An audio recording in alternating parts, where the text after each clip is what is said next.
Hello বন্ধুরা, cute Barbie village স্টোরিতে তোমাদের সবাইকে অনেক অনেক স্বাগত জানাই। দেখো বন্ধুরা, দুপুর হয়ে গিয়েছে আর কৃষ্ণাদের বাড়িতে তো সবাই খাওয়া দাওয়া করে ঘুমিয়ে পড়েছে। আর মিষ্টি তো আজ তার ঠাম্মির ঘরে ঘুমিয়েছে। আর রাই রুষা তো কলেজে চলে গিয়েছে। কিন্তু মিষ্টির ঠাম্মি তো এখনো ঘুমোয়নি। চলো দেখি মিষ্টির ঠাম্মি ঘরে বসে কি করছে। দেখেছো মেয়েগুলোর কাণ্ড? পুজোর সময় বৌমার সোনার গয়নাগুলো নিয়ে পরেছিল, তারপর এখানেই খুলে রেখে দিয়েছে। পুজো তো শেষ হয়ে গিয়েছে, আর তো পরবেও না। বৌমাকে তো দিয়ে দিলে বৌমা আলমারিতে তুলে রাখে, তা না করে মেয়েগুলো ফাঁকা জায়গায় ফেলে রেখেছে গয়নাগুলো।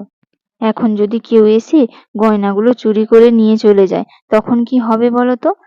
আমি বরং যাই, বৌমাকে গয়নাগুলো দিয়ে আসি।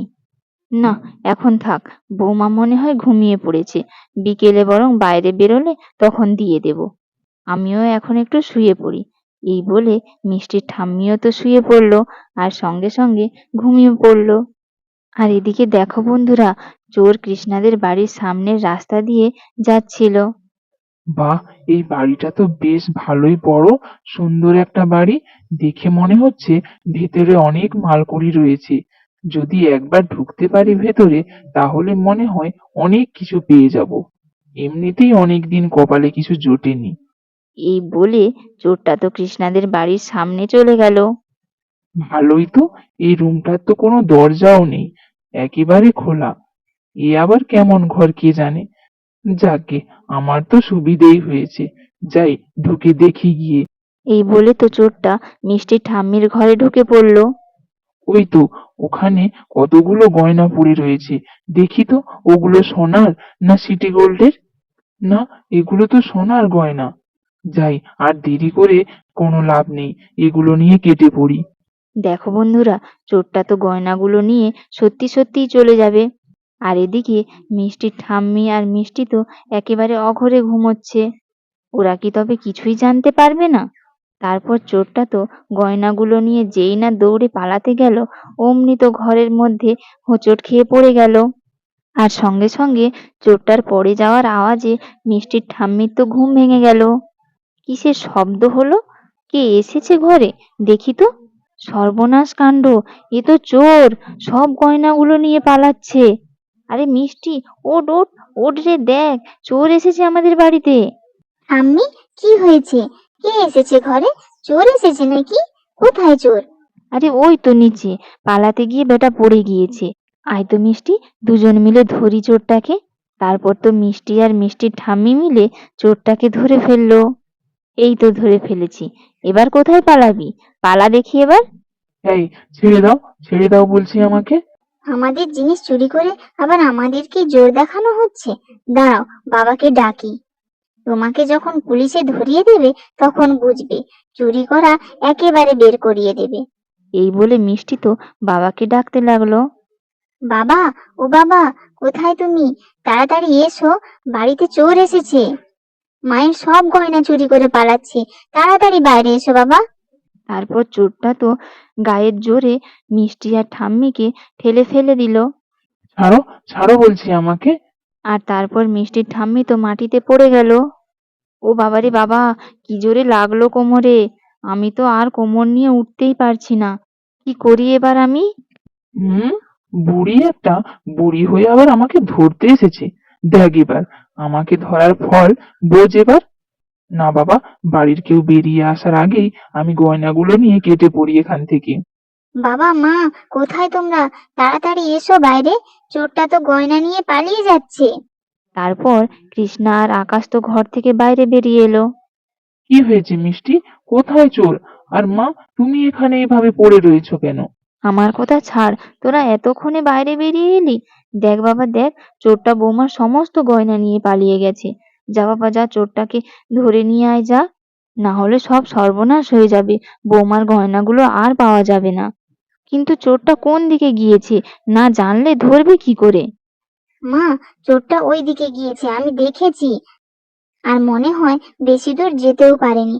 তাড়াতাড়ি চলো, এখন গেলে চোরটাকে তবে ধরতে পারবে। হ্যাঁ হ্যাঁ, চল যাই। এই বলে আকাশ, কৃষ্ণা আর মিষ্টি তো চোরকে ধরতে রাস্তার দিকে চলে গেল। মনে হয় পেছনে কারা যেন আসছে আমাকে ধরতে। আমি যদি রাস্তায় রাস্তায় এভাবে ছুটতে থাকি তাহলে তো ওরা আমাকে দেখতে পেয়ে যাবে।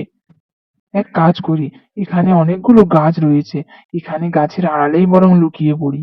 তারপর তো চোরটা গাছের আড়ালে গিয়ে লুকিয়ে পড়লো। চোরটা কোথায় চলে গেল বলো তো? এক্ষুনির মধ্যে কোথায় পালিয়ে গেল? কোথাও তো ওকে দেখতে পাচ্ছি না।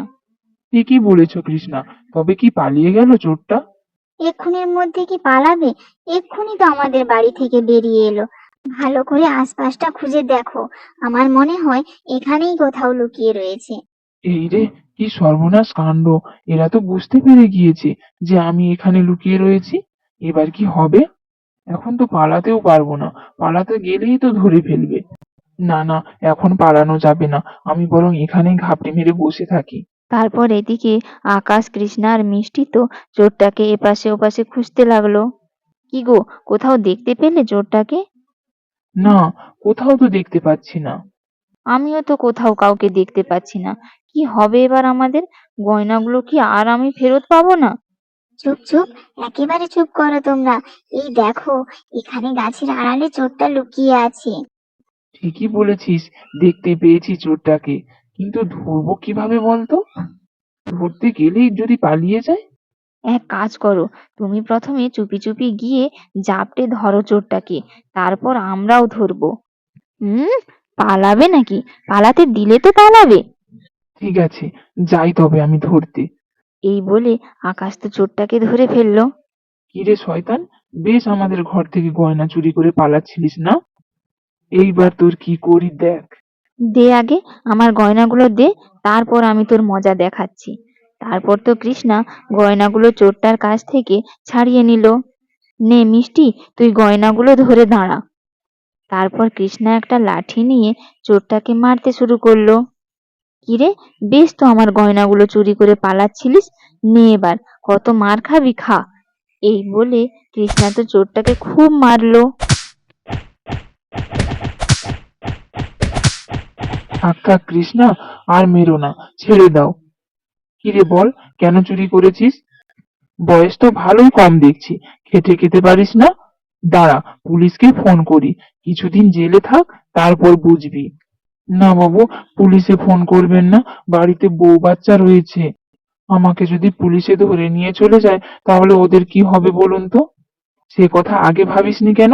ঠিক আছে, এবারের মতো ছেড়ে দিচ্ছি, আবার যদি কোনোদিন চুরি করতে দেখেছি আর কিন্তু ছাড় পাবি না বলে দিলাম। না বাবু, আর ভুল হবে না, আর আমি কোনোদিনও চুরি করব না। এই বলে চোরটা তো ওখান থেকে দৌড়ে পালিয়ে গেল। আর কৃষ্ণাও গয়নাগুলো নিয়ে বাড়িতে চলে গেল। বন্ধুরা, আজকের গল্পটি তাহলে এখানেই শেষ হলো। ভিডিওটি ভালো লেগে থাকলে একটি লাইক করে দিও আর চ্যানেলটিকে সাবস্ক্রাইব করে আমাদের পাশে থেকো। ধন্যবাদ।